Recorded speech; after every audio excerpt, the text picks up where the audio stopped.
ایک وقت تھا جب حکومت نے آئینی ترمیم کے معاملے پر کہا کہ روک سکو تو روک لو، اور بالآخر مولانا کے انکار کے بعد بظاہر آئینی ترمیم ایسی رکی کہ روکی گئی۔ اسے روکنے کا مقصد سیاسی مشاورت بتایا گیا تھا، اور پھر مشاورت کا ایک ایسا سلسلہ شروع ہوا کہ تھمنے کا نام ہی نہیں لے رہا، اور بات سیاسی مشاورت سے شروع ہوئی تھی تو غیر سیاسی مشاورت اور اب سماجی مشاورت تک پہنچ گئی ہے۔ پہلے ہمارے پروگرام میں جے یو آئی کے سینیٹر کامران مرتضیٰ نے یہ کہا تھا، ہمارا آ جائے پھر ان کی طرف سے کوئی ڈاکومنٹ بھی آئے، آفیشیل ڈاکومنٹ آئے، ان کا ڈاکومنٹ بہتر ہے یا ہمارا ڈاکومنٹ، پھر اس کے بعد ہم اس سے پہلے بلکہ بعد میں جو ہے اس میں شیئر کرنا چاہیں گے پبلک کے ساتھ اور انٹلیکچوئل کے ساتھ ان کی انپٹ کے لیے، تاکہ اگر ہم نے کوئی غلطیاں کی ہیں تو وہ نکل جائے۔ اسی طرح گورنمنٹ کو بھی چاہیے کہ اس کو جو ہے نا پبلک کے ساتھ شیئر کریں، انٹلیکچوئل انپٹ آنی چاہیے۔ اس کے ساتھ ناظرین خبر آئی کہ پاکستان پیپلز پارٹی کی سینیٹر شرعی رحمان نے پلڈیٹ کے سربراہ احمد بلال محبوب صاحب سے بھی ملاقات کی۔ یہی نہیں بلکہ human rights commission of Pakistan کے سیکرٹری جنرل سے بھی ان کی ملاقات ہو چکی ہے، اور اس ملاقات کا مقصد کچھ اس طرح سے بیان کیا گیا۔ اجلاس کا مقصد تمام سٹیک ہولڈرز کو وفاقی آئینی عدالت کے قیام کے حوالے سے اعتماد میں لینا تھا۔ بلاول بھٹو زرداری کی ہدایت پر پیپلز پارٹی نے کہا کہ ہم تمام سیاسی جماعتوں، وکلا تنظیموں، سول سوسائٹی اور متعلقہ نجی اداروں کو ساتھ لے رہے ہیں۔ ہم چاہتے ہیں کہ وفاقی آئینی عدالت کے قیام کے حوالے سے وسیع تر اتفاق رائے قائم ہو۔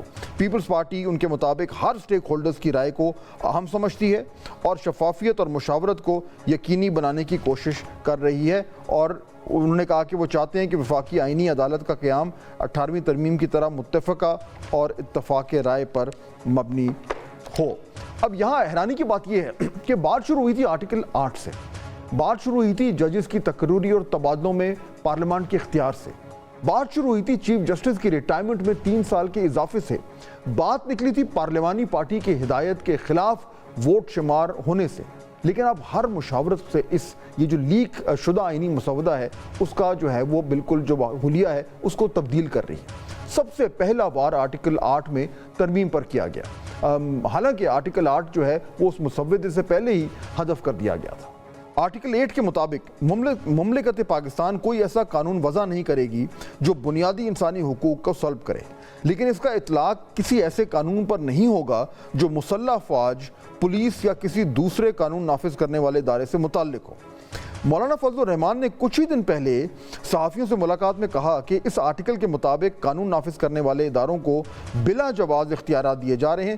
بلاول بھٹو کے مطابق بھی حکومت آرٹیکل 8 میں ترمیم سے ملٹری کورٹس لگانا چاہ رہی ہے۔ یہی نہیں، جس چیز کو بنیاد بنا کر بلاول بھٹو زرداری نے آئینی عدالت کا مشن شروع کیا تھا اور اسے میثاق جمہوریت کا ادھورا خواب اور بی بی کا مشن قرار دیا تھا، وہ بھی مشاورت کی شدید زد میں ہے۔ کوئی کہتا ہے کہ آئینی عدالت کی بجائے آئینی بینچ بنا لیں، ہمارے ہمسائے ملک میں بھی تو ایسا ہی ہے۔ تحریک انصاف کے میاں اسلم اقبال صاحب نے یہ ٹویٹ کیا اور اس میں انہوں نے کہا کہ آئینی عدالت کی بات کرنے والوں کو اور نہیں تو اپنے پڑوسی ملک بھارت سے ہی کوئی سبق حاصل کر لینا چاہیے، جہاں کوئی الگ آئینی عدالت نہیں بلکہ سپریم کورٹ کے اندر ہی 5 ججز پر مشتمل ایک کانسٹیٹیوشنل بینچ بنایا گیا ہے جو کسی بھی ایسی ڈیڈ لاک پر اپنا کردار ادا کرتا ہے۔ کیا ہمارا ملک اس بات کا متحمل نہیں ہے کہ اربوں روپے لگا کر ایک علیحدہ عدالت کھڑی کی جائے؟ چلیں، تحریک انصاف کا تو ایک سٹینڈ ہے اور وہ اس پہ کھڑی ہے، لیکن بظاہر آئینی ترمیم کا ترازو جس شخصیت کے ہاتھ میں ہے وہ ہے جناب مولانا فضل الرحمان۔ تازہ ترین اطلاعات کے مطابق مولانا صاحب کی طرف سے جلدی 23 نکات تجویز کیے جائیں گے جس میں آئینی عدالت کی بجائے آئینی بینچ کو تجویز دی جائے گی، اس کا امکان ہے۔ اس کی گواہی حافظ حمداللہ جو کہ جن کا تعلق تحریک جو ہے وہ جے یو آئی سے ہے، انہوں نے اپنی ایک ٹویٹ میں کیا۔ اس ایکس پر اپنے اس پوسٹ پر انہوں نے کہا کہ متوقع حکومتی آئینی عدالت کے نام پر ایک کٹ پتلی عدالت قائم کی جا رہی ہے جو ایگزیکٹو کے تابع ہوگی، جس کا چیف جسٹس فرد واحد وزیر اعظم کی ثوابدید پر لگایا جائے گا، اور اس آئینی عدالت کو وہ تمام اختیارات دیے جا رہے ہیں جو سپریم کورٹ کو حاصل ہے۔ ایک طرح سے سپریم کورٹ کو کھڈے لائن لگا دیا جائے گا۔ وکلا تنظیمیں نکلیں، اب عدلیہ اور آئین کی تحفظ کی جنگ لڑنے کا وقت ہے۔ خاموشی اختیار کی گئی تو تاریخ معاف نہیں کرے گی، یہ کہہ رہے تھے جناب حافظ حمداللہ صاحب۔ یہاں مولانا صاحب کا ایک انتہائی دلچسپ کردار جو ہے وہ سامنے آ رہا ہے۔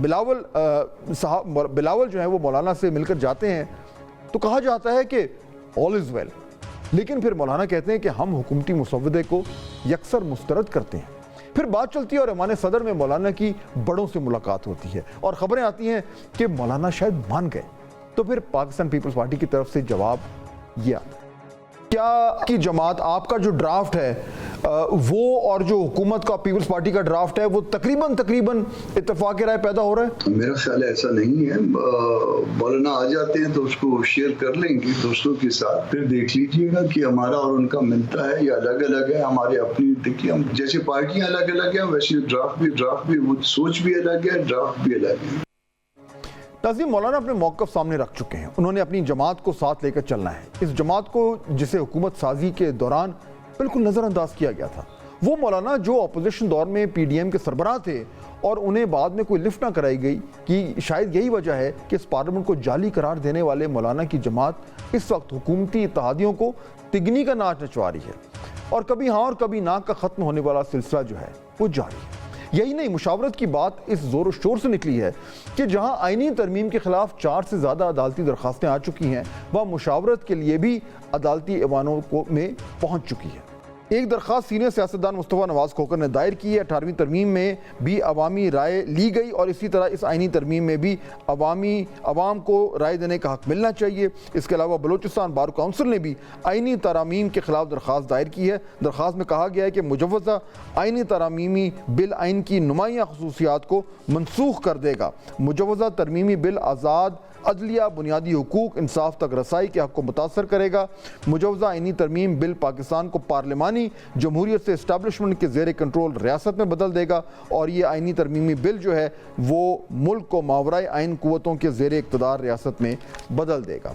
अब बात मुशावरत की हो रही है तो ये बताना भी ज़रूरी है कि जो लीग मुसवदा था उसके जो 54 तरामीम थे उनमें से कौन कौन सा ऐसा है जो हुकूमत के गले की हड्डी बन चुका है।